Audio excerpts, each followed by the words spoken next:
Shoppers in Gallowtree Gate, in the centre of Leicester, should never find themselves short of cash. Within a 5-minute walk they can find no fewer than 68 cash machines, or automated teller machines, ATMs, as they are more properly known. Including machines inside the banks themselves, there are 41 within a minute of each other, the highest concentration of ATMs in the UK. The proliferation of ATMs costs banks a fortune, as they typically have to pay 25p for each transaction an account holder makes, a sum known as the interchange fee.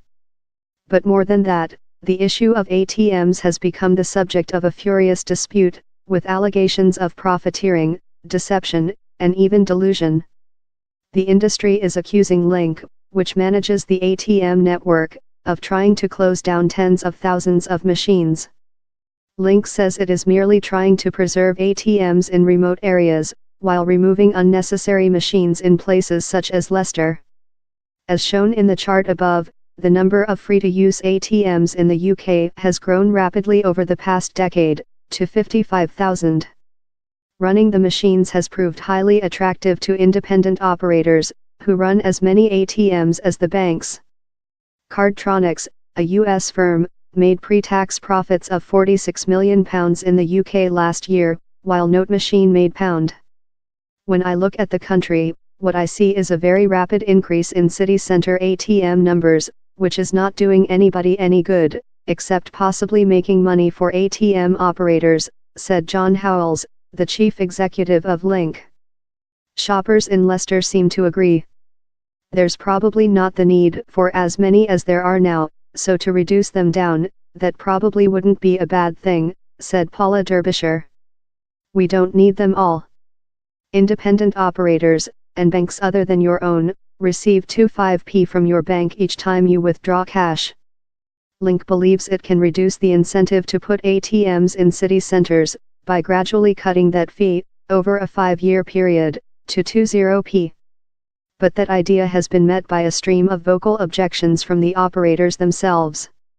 Ron Delnevo, the executive director of the ATM Industry Association, ATMIA, has accused Link of concocting a plan to make cash less accessible.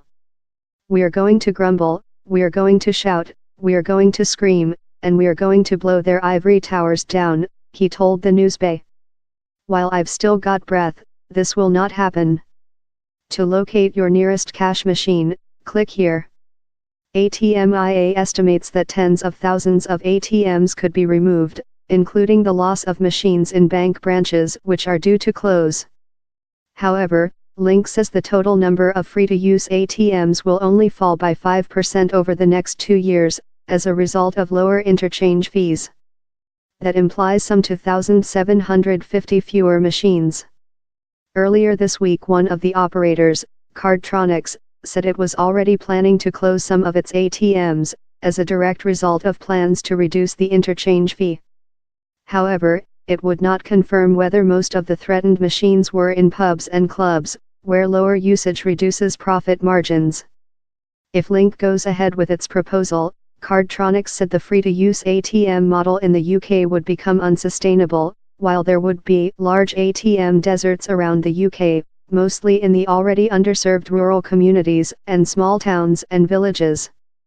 As part of a financial inclusion program, FIP, some 400 remote ATMs are already protected by an extra subsidy, to try to make such ATMs more attractive for operators. So on top of the existing interchange fee of 25p, operators are paid an extra 10p per transaction. One such machine is in a convenience store in Loughborough, where the nearest other free ATM is over 1 kilometre away. The next nearest machine is on Leicester Road, which is more than 15 minutes walk, said shopkeeper Minal Modhavidia. Many people rely on this machine in the shop, because it's free. Link admits that the existing subsidy is inadequate. It is planning to increase the subsidy on FIP machines from 10p to 30p. So operators in such areas would receive 50p per transaction, 20p plus 30p, instead of the 35p they receive now, 25p plus 10p. The number of ATMs in the FIP would also be increased to cover some 1,700 communities.